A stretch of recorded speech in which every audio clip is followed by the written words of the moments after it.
नमस्कार, आप सभी का स्वागत है जनता 24/7 न्यूज में और मैं हूं आपके साथ सोनिया सिंह। बदलती हुई लाइफस्टाइल, बढ़ता हुआ तनाव, अनियमित खान पान और ऐसे में लगातार लोगों को हाइपरटेंशन की समस्याएं हो रही हैं, चक्कर आ रहा है, बेहोश हो रहे हैं, अचानक चलते चलते उनकी आंखों के सामने अंधेरा आ जाता है, पसीना आते ही वो बैठ जाते हैं। ऐसे में तमाम लोग जो है समझ नहीं रहे हैं, लेकिन ऐसे में समस्याएं जो है वो बढ़ रही हैं, केसेस बढ़ रहे हैं। तो क्यों बढ़ रहे हैं, कारण क्या है, लक्षण क्या है, बचाव कैसे करें, इसका ज्यादा जानकारी के लिए हमारे साथ इस वक्त हमारे स्टूडियो में मौजूद है खास मेहमान हैं डॉक्टर शशांक शेखर सर। हम बात करते सर, बहुत बहुत स्वागत है, कैसे आप, पहले तो ये बताइए। सबसे पहले तो I am very much grateful here that I have been invited here for a topic of hypertension. जी। सो हाइपरटेंशन एक ऐसा चीज है कि it's a chronic lifestyle disease. चाहे आजकल जैसे है बच्चे को भी है, male female irrespective of all ages and sexes, patient are suffering from hypertension.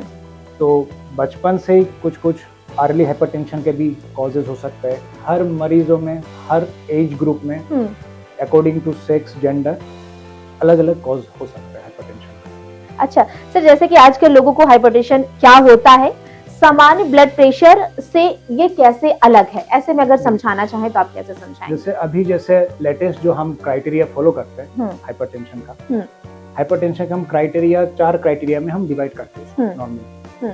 हम जब नॉर्मल ब्लड प्रेशर किसको बोलते हैं पहले सबसे? जी बिल्कुल सर। सब हम नॉर्मल ब्लड प्रेशर जो बोलते हैं उसको करते हैं 120 से कम, सिस्टोलिक ब्लड प्रेशर जो बोलते हैं ऊपर वाला ब्लड प्रेशर, और डायस्टोलिक 80 से कम, इसको हम बोलते हैं नॉर्मल ब्लड प्रेशर।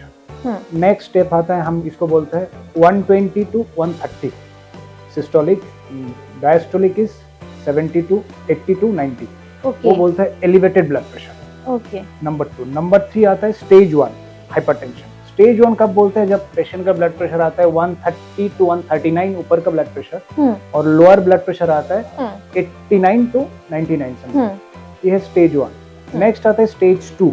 स्टेज 2 हम बोलेंगे जब ऊपर वाला प्रेशर होगा 140 से ऊपर और नीचे वाला होगा डायस्टोलिक 90 से ऊपर जी, ये होता है स्टेज 2। और एक होता है हाइपरटेंसिव क्राइसिस, ये होता है जब ऊपर ब्लड प्रेशर होगा 180 के ऊपर और नीचे ब्लड प्रेशर होगा आपका 120 के ऊपर। तो ये क्राइटेरिया के ऊपर बेस करके हम पेशेंट के डायग्नोसिस, पेशेंट को treatment as per age, sex, everything हम डिसाइड करते हैं। जी बिल्कुल सर। लो ब्लड प्रेशर के कारण क्या होते हैं? देखिए क्यों होता है लो ब्लड प्रेशर जो होता है, अक्सर आजकल मेन जो कॉमन चीज होता है लो ब्लड प्रेशर, हम पहले तो यही सोचना चाहिए लो ब्लड प्रेशर कितने में हम बोलते हैं लो ब्लड प्रेशर। जैसे अक्सर ओपीडी में पेशेंट आता है जी, पेशेंट की हम मेजर करते हैं बीपी ब्लड प्रेशर, उसको हम आते हैं 100/60। तो पेशेंट बुक्स देखते हैं, आजकल गूगल में सब कुछ देख लेते, सब देख के परेशान हो जाते हैं, तो बोलते हैं कि हमारा 100/60 है, हमारा प्रेशर तो कम हो रहा है, डॉक्टर साहब हम क्या करें? तो उसके ऊपर उसका एक एंग्जाइटी भी कंपोनेंट आ जाता है पेशेंट को। पेशेंट आता है तो हम यही बोलेंगे 160 ऐसे लेकर अगर कोई पेशेंट आता है, उसका मतलब उसको कोई पैनिक होने का कुछ ऐसा नहीं है कि पेशेंट को हाइपोटेंशन है, जो बोलते हैं लो ब्लड प्रेशर। जी जी। तो लो ब्लड प्रेशर हम उसी समय बोलेंगे अगर ऊपर वाला जो कट ऑफ है उसका 90 से नीचे और नीचे वाला का कट ऑफ है 60 से नीचे, मींस 90/60 के नीचे। प्लस अगर हाइपोटेंशन का साइंस क्या होता है? गिडीनेस, जो हम बोले चक्कर आना, गिडीनेस, कभी भी पसीने आ जाना, स्वेटिंग फील होना, कभी चलने में ऐसा धुंधलापन दिखना पड़ा, ये सब है हाइपोटेंशन का सिम्टम्स आ रहा है। इसके साथ भी अगर आप ब्लड प्रेशर कम है, देन आप उस पेशेंट और जो भी है उसको हम हाइपोटेंशन का क्राइटेरिया में फिट कर सकते हैं जी।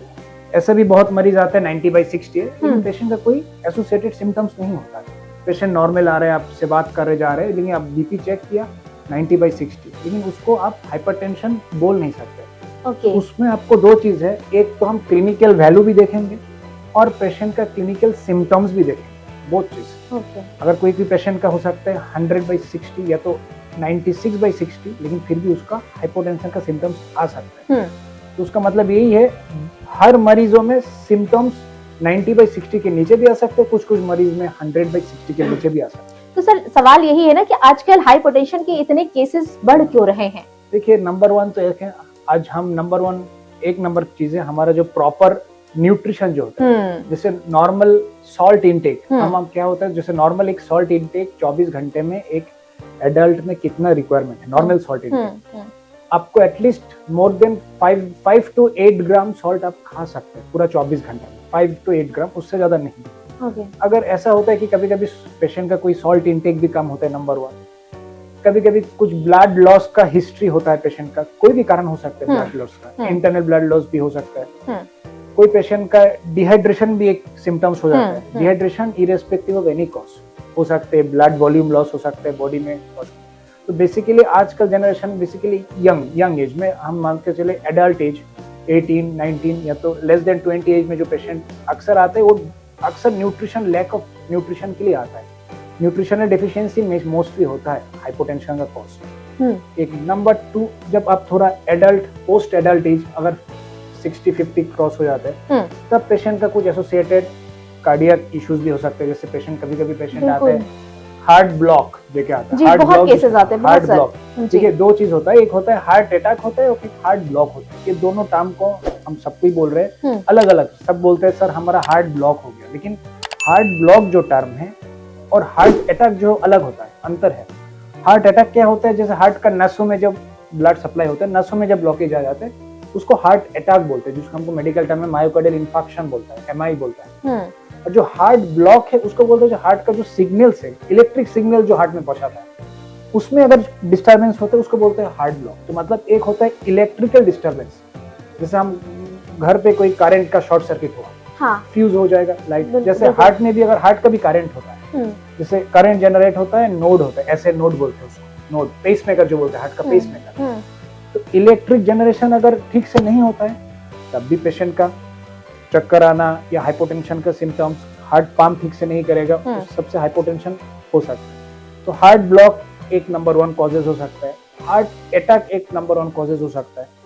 तो मेनली ये दोनों कॉज तो एडल्ट एज में अक्सर होता है। बिल्कुल सर, लेकिन आजकल जिस तरीके से आपने ये बताया, बहुत अच्छी बात बताई कि जिस तरीके से हार्ट ब्लॉक और ये हार्ट अटैक के केसेस भी लगातार बढ़ रहे हैं, आप देख रहे हैं, और इसकी अब तो कोई उम्र ही नहीं रह गई है, किसी भी उम्र में किसी भी इंसान को हार्ट अटैक आ जा रहा है, बहुत सारे लोगों को आपने देखा। एक होता है कि जो हार्ट अटैक जो हम बोलते हैं, हार्ट का नसों में ब्लॉकेज होता है, अक्सर यही देखा जाता है कि जब कोई बच्चा माँ का गर्भ से जब पैदा होता है, एक बच्चे का उम्र जब 6 साल होता है, when he reaches at the age of 6 years, जो हमारा जो एक एथेरोस्क्लेरोसिस होता है, एक कोलेस्ट्रॉल डिपोजिशन, उसको प्रोसेस को बोलते हैं एथेरोस्क्लेरोसिस, मींस आर्टरी, हार्ट का जो आर्टरी होता है उसमें कोलेस्ट्रॉल डिपोजिट शुरू होने लगे। तो एक बच्चे जब 6 साल से होता है, वो तब से उसका आर्टरी में जमा शुरू हो जाता है। हम वो नेग्लिजिबल होते हैं अलग बात है, लेकिन जो प्रोसेस शुरू होता है वो 6 साल के, चाहे वो मेल है चाहे वो फीमेल है, उसका प्रोसेस ऑफ एथेरोस्क्लेरोसिस 6 साल से शुरू होता है।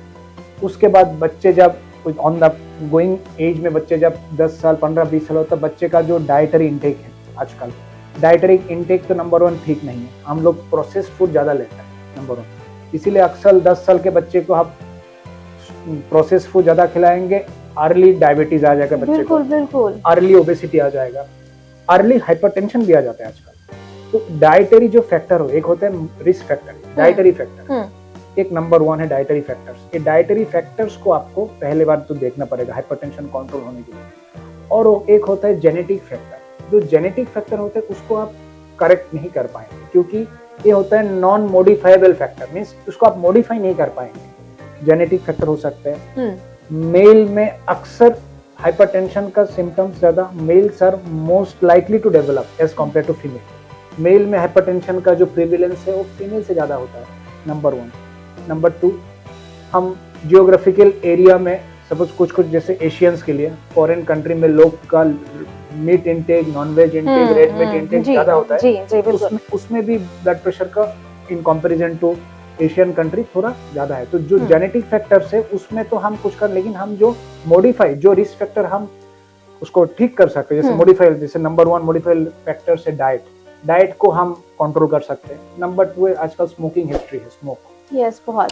स्मोकिंग हिस्ट्री में क्या होता है, आजकल अक्सर बच्चे क्लास 8-9 से बच्चे स्मोकिंग करना शुरू हो जाते हैं, ये बहुत रिस्क फैक्टर होते हैं। स्मोकिंग में क्या होता है, जैसे हम जब स्मोकिंग में क्या है, निकोटीन होता है, जो नशा, जो निकोटीन जो होता है, निकोटीन क्या करता है, हार्ट का ब्लड वेसल जो होता है या हमारा शरीर का जो ब्लड वेसल होता है उसको कॉन्स्ट्रिक्ट करता है, उसका नैरोइंग कर देते, स्टिफ कर देते आर्टरी को। जब आर्टरी स्टिफ हो जाता है, अक्सर हार्ट को ज्यादा मेहनत करना पड़ेगा ब्लड को पूरा बॉडी में फ्लो करना, तब ब्लड प्रेशर ऐसे ही बढ़ता है। मतलब एक तरीके अगर साधारण शब्दों में अगर समझाने की हम कोशिश करें दर्शकों को, तो सर वही है क्या, जैसे हम पानी को पीते हैं फिल्टर करके, आरओ करके, वो फिल्टर करके, तो उसी हिसाब से जब हम स्मोकिंग करते हैं तो उसे ज्यादा निकोटीन से हमारा जो हार्ट नसें जो होते हैं वो शुगर जाता है, श्रिंक हो जाता है, उसका डायमीटर नैरो हो जाता है। बिल्कुल। तो सर क्या इसका इसके जैसे जिस तरीके से लोगों की लाइफ स्टाइल, बढ़ता है तनाव, और जो ये खाना पीना सही नहीं है, तो क्या इसका ये जिम्मेदारी, मतलब जिम्मेदार ये भी है?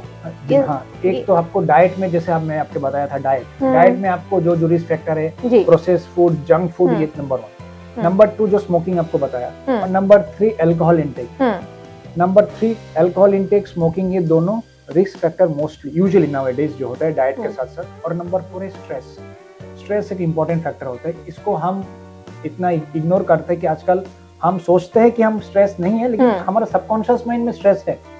तो स्ट्रेस में क्या होता है, हम जब भी हम स्ट्रेस में रहते हैं, बॉडी क्या करते हैं, एक हार्मोन रिलीज करते हैं, उसको बोलते हैं कॉर्टिसोल हार्मोन। कॉर्टिसोल, कॉर्टिसोल क्या करते हैं, हमको अलर्ट रखते हैं, अलर्ट हार्मोन। तो कॉर्टिसोल बोलकर हम उसको स्ट्रेस हार्मोन बोलते हैं।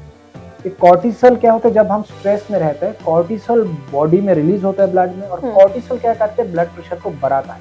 यही फैक्टर है, जब स्ट्रेस से क्यों बढ़ता है ब्लड प्रेशर। कॉर्टिसोल हार्मोन जो होता है, हमको कॉर्टिसोल एक स्ट्रेस हार्मोन होता है। हाइपोटेंशन के सर लक्षण क्या होते हैं? हाइपोटेंशन के वजह आपको बात होता है गिडीनेस, जो चक्कर आना लगा, नंबर 1। नंबर 2 आंखों में धुंधलापन देखना, और उसके बाद जब चलते फिरते हाथ पैर सुनपन हो जाना कभी कभी।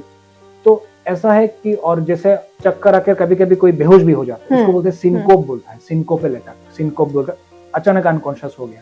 हम पेशेंट आता है ओपीडी में, इमरजेंसी हम देखते हैं बीपी कम है 80/50। कारण तो पहले पता नहीं, सिम्टम जैसे हम चक्कर आकर गिर जाना एक नंबर, धुंधलापन देखना, सर भारी रखना, डिजीनेस, और जब चलेंगे एक उसको बोलते हैं बर्निंग टिंगलिंग सेंसेशन होना बॉडी में। ये सब चीज कॉम्बाइंड ही हाइपोटेंशन के सिम्टम्स है। जब ऐसे सिम्टम्स में प्रेजेंट आते हैं पेशेंट, सबसे पहले वाइटल चीज आपको देखना है ब्लड प्रेशर। तो हम पहले ब्लड प्रेशर चेक करना एक इम्पोर्टेंट चीज होता है आजकल। तो ब्लड प्रेशर जब चेक करेंगे, ब्लड प्रेशर अगर नॉर्मल है, तो हमको दूसरा कॉज देखना पड़ेगा, क्यों चेक करा। हमेशा ऐसा नहीं कि हाइपोटेंशन का जो सिम्टम्स आपको बताए, तो किसी और डिजीज का भी सिम्टम्स हो सकता है। सर बहुत सारे लोगों का ये होता है ना कि पानी बहुत कम पीते हैं। पानी न पीने से क्या क्या उन्हें परेशानियां होती हैं? देखिए, पानी जैसे हमारा एडल्ट हिस्सा, नॉर्मल एडल्ट जो एज होता है, इसमें पानी नॉर्मली एटलीस्ट समर विंटर में अलग अलग हम करता है लिमिट। नॉर्मली एडल्ट में एटलीस्ट 3 लीटर्स तो पानी पीना ही है। आजकल जैसे पानी लोग कम पीता है जी।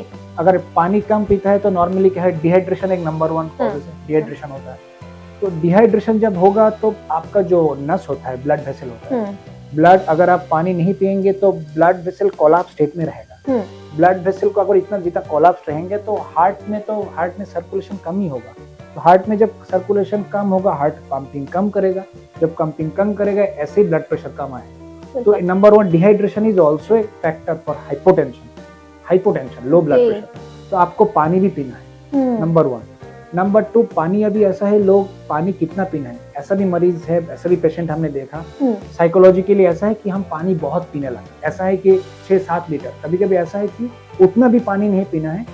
अगर एक्सेस पानी पीने से क्या होता है, एक्सेस पानी से भी आपको ब्लड में जो हमका नमक सोडियम जो होता है, तो सोडियम नॉर्मल, हम सोडियम कितना ब्लड में रहता है, 135 से 140 इतना रहता है। हम जब एक्सेस पानी पी लेंगे तब क्या होगा, पानी शरीर में ब्लड वेसल में जाएंगे, तो हाइड्रेशन तो करेक्ट हो रहा है, साथ में साथ उसको सोडियम को ज्यादा डाइल्यूट भी करना है। इसीलिए अगर ज्यादा सोडियम डाइल्यूट भी हो जाएगा तब भी प्रॉब्लम है, क्योंकि सोडियम का काम है ब्लड प्रेशर को मेंटेन करना। अगर आप सोडियम को ज्यादा डाइल्यूट कर देंगे तो वो भी उसका एक फैक्टर हो जाए कि हाइपोटेंशन तब भी हो सकता है। ऐसा नहीं कि आपको पानी पी लिया हाइपोटेंशन ठीक हो गया, नहीं। हाइपोटेंशन के ठीक करने के लिए पानी तो रिक्वायर्ड जरूरत है, प्लस आपको सॉल्ट इंटेक भी जरूरत है, क्योंकि सॉल्ट इंपॉर्टेंट फैक्टर होता है हाइपोटेंशन का, अगर कॉज डिहाइड्रेशन है तो।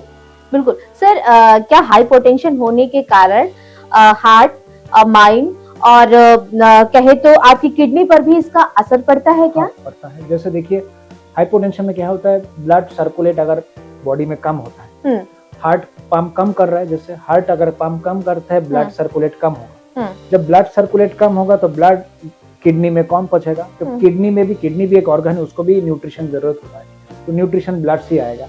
अगर ब्लड में न्यूट्रिशन, ब्लड अगर कम पहुंचे किडनी में, तो kidney will be in A state of injury. Kidney को भी न्यूट्रिशन चाहिए। किडनी अगर बहुत लंबा टाइम से न्यूट्रिशन ठीक से ब्लड सप्लाई नहीं हो रहा, सर्कुलेशन नहीं हो रहा, किडनी शॉक में चला जाएगा। इसको बोलते हैं हम एक्यूट किडनी इंजुरी व एक्यूट किडनी फेलियर। तो अक्सर किसी को हाइपोटेंशन है, अगर हम उसको करेक्ट नहीं करेंगे तो we can develop acute kidney injury, means acute kidney failure भी हो सकता है। सर क्या दवाइयों से ब्लड प्रेशर कम हो सकता है? अगर ब्लड प्रेशर बढ़ा होता है तो आजकल डाइटरी मॉडिफिकेशन नंबर 1 है। हम मेडिसिन तभी देंगे, पहले हम मरीज को बोलेंगे डाइटरी मॉडिफिकेशन, उसमें क्या है, हम उसको फ्रेश फ्रूट्स वेजिटेबल्स लेने के लिए बोलेंगे, नंबर 1। नंबर 2, प्रोसेस्ड फूड जो भी है, प्रोसेस्ड फूड कोई एक्सेस हाई सोडियम कंटेंट जहाँ पर है, जैसे पिकल्स होता है, बाकी प्रोसेस्ड फूड होता है, उसको आपको कट ऑफ करना पड़ेगा। नंबर 3, डेली आपको 30 मिनट्स डेली फॉर 5 डेज, मतलब 150 मिनट्स वीकली। ये अमेरिकन जो आज लेटेस्ट जो गाइडलाइन है अमेरिकन हार्ट एसोसिएशन, तो उसका यही है कि आपको daily 30 minutes for 5 days in a week, means 150 minutes in a week आपको टहलना ही है। नंबर, ये इंपॉर्टेंट फैक्टर है। तो नंबर 1 डाइट, नंबर 2 आपको एक्सरसाइज, नंबर 3 आपको फ्रेश फ्रूट्स एंड वेजिटेबल्स लेना है, नंबर 4 आपको प्रोसेस्ड फूड अवॉइड करना है, नंबर 6 आपको बॉडी वेट मैनेजमेंट करना है। जैसे थोड़ी देर पहले मैडम ने बताया जो पीसीओडी का जो प्रॉब्लम बताया, तो आजकल अक्सर ऐसा होता है बहुत मरीजों में डायबिटीज, नंबर 1 कोलेस्ट्रॉल, बिल्कुल एक्सेस ओवरवेट। और जब ये तीनों चीज जब रहता है तो ये तीनों चीज क्या करते हैं, हमको बॉडी को एक स्टेट में चला जाता है, उसको बोलते हैं मेटाबॉलिक सिंड्रोम बोलते हैं। एक अगर पेशेंट को डायबिटीज है, पेशेंट को कोलेस्ट्रॉल है, पेशेंट का जो हमारा वेस्ट रेशियो, जो हम वेस्ट बोलते कमर जो बोलते हैं, उसका रेशियो अगर एक्सेसिव है, तो ये तीनों फैक्टर मिलाकर पेशेंट को हम बोल सकते हैं कि patient is in A risk of hypertension in near future. तो हम आपको रिस्क फैक्टर्स को भी करेक्ट करना पड़ेगा, जैसे कोलेस्ट्रॉल, उसको भी करेक्शन करना पड़ेगा, डायबिटीज को भी करेक्शन करना पड़ेगा, डाइट मॉडिफिकेशन करना पड़ेगा, साथ साथ एक्सरसाइज करना पड़ेगा, जंक फूड अवॉइड करना पड़ेगा, स्ट्रेस फैक्टर कट ऑफ करना पड़ेगा, योगा मेडिटेशन तो एक एडेड फैक्टर है, इसको भी हम ऐड करना पड़ेगा। अब ऐसा नहीं है कि हमेशा दवाई से सब कुछ चलता है, बिल्कुल दवाई से तो नहीं चलते, दवाई तो एक एडिटिव फैक्टर है, फार्माकोथेरेपी है। किन परिस्थितियों में सबसे पहले मरीजों को हॉस्पिटल पहुंचना चाहिए? मान लीजिए अगर यहाँ ब्लड प्रेशर हाई हो रहा है या फिर कुछ हो रहा है, लो हो रहा है। एक होता है, जैसे हमने बताया था हाइपरटेंशन का जो एक होता है हाइपरटेंशन क्राइसिस मतलब अगर ऊपर का ब्लड प्रेशर होता है 180 के ऊपर और नीचे का ब्लड प्रेशर होता है 120 के ऊपर, उसको बोलते हैं हाइपरटेंसिव क्राइसिस। इस अगर ऐसा मरीज आता है पेशेंट, जैसे हेडेक, सीवियर हेडेक लेकर आएगा, एक नंबर 2 वॉमिटिंग भी हो सकता है, और हाइपरटेंशन में पेशेंट को धुंधलापन, विजन भी कभी कभी ब्लड हो सकता है। ऐसा परिस्थितियों में अगर पेशेंट इमरजेंसी में आएगा, अगर हमको देखते कि पेशेंट को ऐसे सिम्टम्स है प्लस ब्लड प्रेशर 180 से ज्यादा है, देन हमको इमीडिएट ट्रीटमेंट शुरू करना पड़ेगा।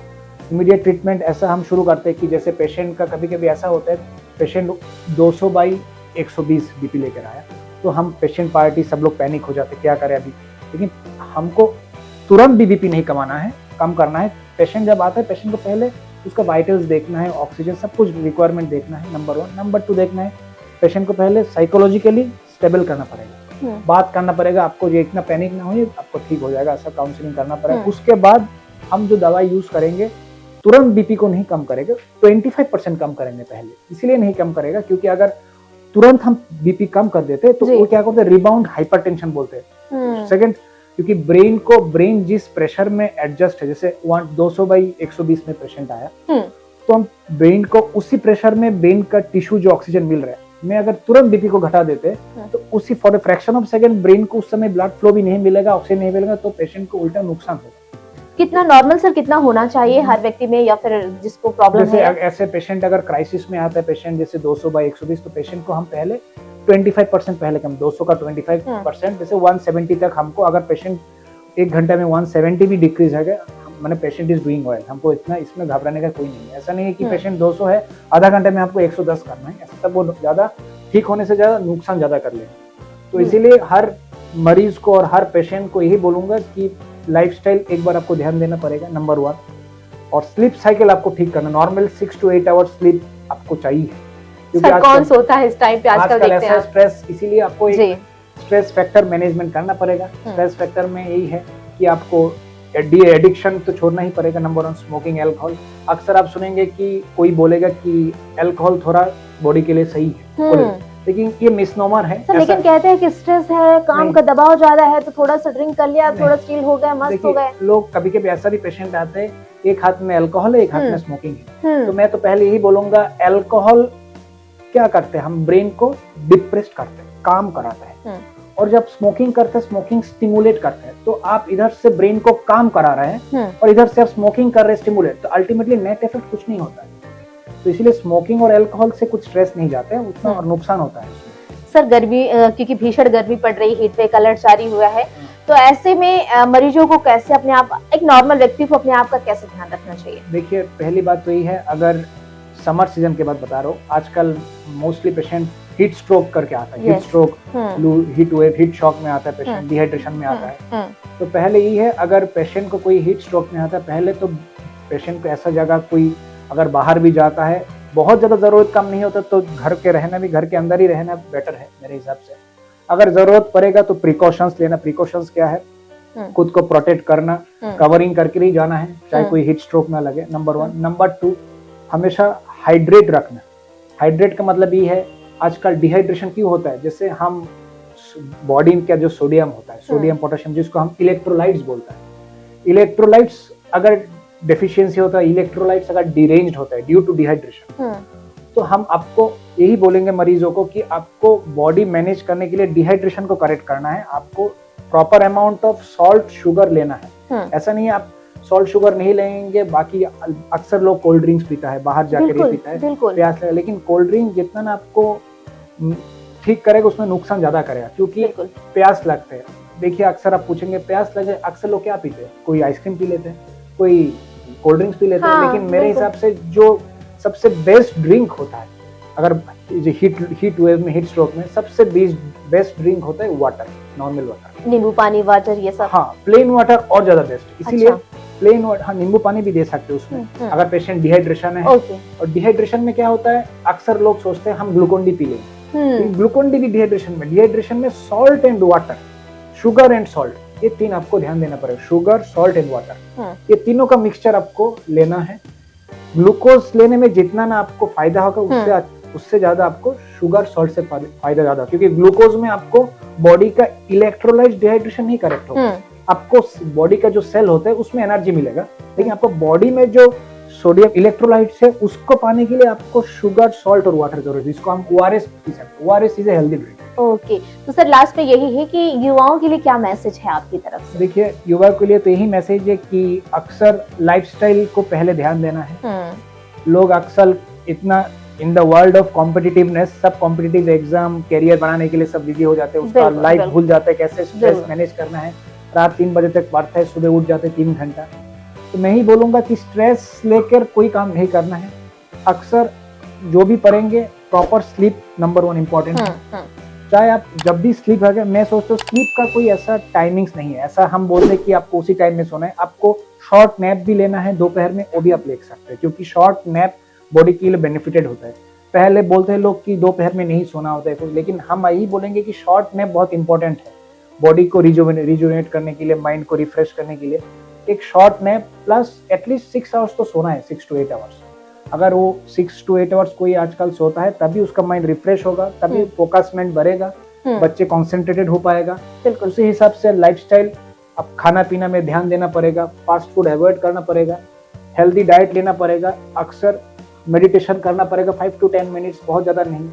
तो सब बैलेंस्ड अगर आप लेंगे तभी एक हेल्दी लाइफ आप जा सकते हैं। और जितना तनाव बढ़ रहा है, स्ट्रेस बढ़ रहा है, इससे भी आप कम कर सकते हैं। स्ट्रेस में आपको यही है, हम आजकल स्ट्रेस का यही मैं बोलूंगा, आपको बीच बीच में जो भी काम करेंगे आपको एक इंटरवल लेना है।